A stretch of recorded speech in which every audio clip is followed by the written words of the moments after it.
बिस्मिल्लाहिर्रहमानिर्रहीम। दरूद नबी अकरम सल्लल्लाहु अलैहि वसल्लम की ज़ात बबरकत पर।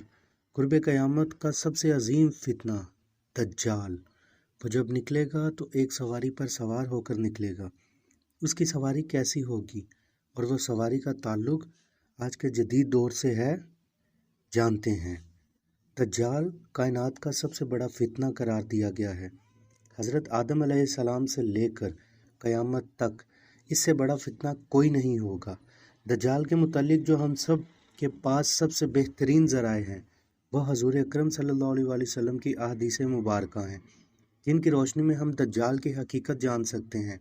लिहाजा अहादीस मुबारक की किताबों में हज़रत इब्ने अब्बास, हज़रत अब्दुल्ला और हज़रत इब्ने उमर रज़ी अल्लाह ताला अन्हु से दज्जाल की मखसूस सवारी के मुतालिक अहादीस बयान की गई हैं, जिनका मजमूआ ये है कि दज्जाल उस वक्त नमूदार होगा जब लोगों के ईमान की हालत कमज़ोर हो चुकी होगी। दज्जाल दुनिया में 40 दिन घूमेगा और उन दिनों में एक दिन 1 साल के बराबर होगा, अगला दिन 1 माह के बराबर होगा और उससे अगला दिन 1 हफ्ते के बराबर होगा और बाकी सब दिन आम दिनों के मुताबिक होंगे। दज्जाल एक चमकदार गधे पर सवार होकर निकलेगा जिसके 2 कानों के दरमियान का फासला 40 हाथ होगा। दज्जाल अपने गधे पर सवार होकर समंदर में इस तरह दाखिल हो जाएगा जैसे घुड़सवार अपनी सवारी पर तंग नदी में दाखिल हो जाता है। दज्जाल के लिए ज़मीन बहुत तंग कर दी जाएगी। उसकी रफ्तार इतनी होगी कि सूरज निकलने से सूरज के ग़ुरूब होने तक की जगह पर दज्जाल सूरज से ही पहले पहुंच जाएगा। दज्जाल के पास 70,000 का लश्कर होगा जिनके ऊपर सब्ज़ चादरें होंगी। वो सब अबुल मेहराब के टीले पर आकर ठहर जाएंगे। उसकी बुलंद आवाज़ को ज़मीन और आसमान के बीच तमाम मखलूक सुनेगी। दज्जाल सबसे कहेगा, मेरी इबादत करो, मैं तुम्हारा रब हूँ।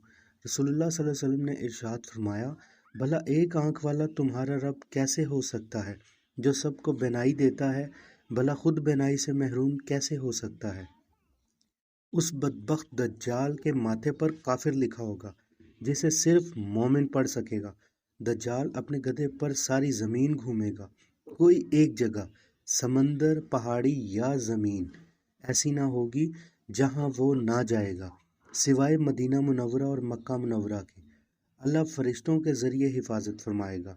वो जब मक्का या मदीना दाखिल होने लगेगा तो अल्लाह ताला का मुकर्रब फरिश्ता उसका रुख फेर देगा।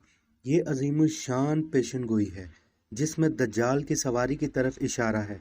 यही वजह है कि यहूदी गधे से ज़्यादा प्यार करते हैं और अपनी खसूसी इबादत में गधे को तैयार करके साथ शामिल करते हैं।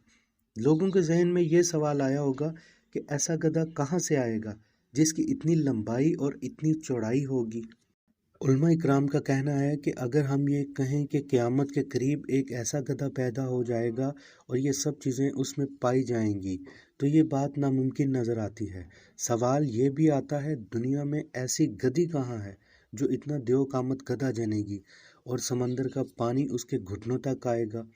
कुछ मौरख़ीन की किताबों में दज्जाल की सवारी के मुतालिक लफ्ज़ दाब्बा या जानवर इस्तेमाल किया गया है और वो किसी भी तरह की सवारी हो सकती है। मौरख़ीन के मुताबिक वो सवारी उड़न तश्तरी या जदीद हवाई जहाज़ भी हो सकता है। हम जानते हैं आज के जदीद दौर में आवाज़ से ज़्यादा और हवा से भी तेज़ सुपरसोनिक चीज़ें तैयार हो चुकी हैं और उड़न तश्तरी के किस्से भी कुछ वक्त से ज़ुबान आम हो के रह गए हैं, जिनको UFO कहा जाता है, जो कि फ़्लोरिडा के करीब है। मुमकिन है कि दज्जाल की सवारी भी जदीद दौर के हवाले से ही हो। मुमकिन है दज्जाल दुनिया की टेक्नोलॉजी पर कब्ज़ा कर लेगा। ये तमाम बातें यही इशारा करती हैं कि खरूज दज्जाल का वक्त अब ज़्यादा दूर नहीं है। बिलाशुबा ये फितनों का दौर है और लोग दज्जाली कुव्वतों की तरफ बढ़ रहे हैं। हम दज्जाल के बारे में मालूमात रख कर ही अपनी और अपने ईमान की हिफाजत कर सकते हैं। अल्लाह ताला हमें इस फितने से महफूज फरमाए, आमीन। लाइक सब्सक्राइब करके मेरे साथ जुड़ जाएं। मिलते हैं अगले किसी वाक़ये में, तब तक के लिए अल्लाह हाफिज़।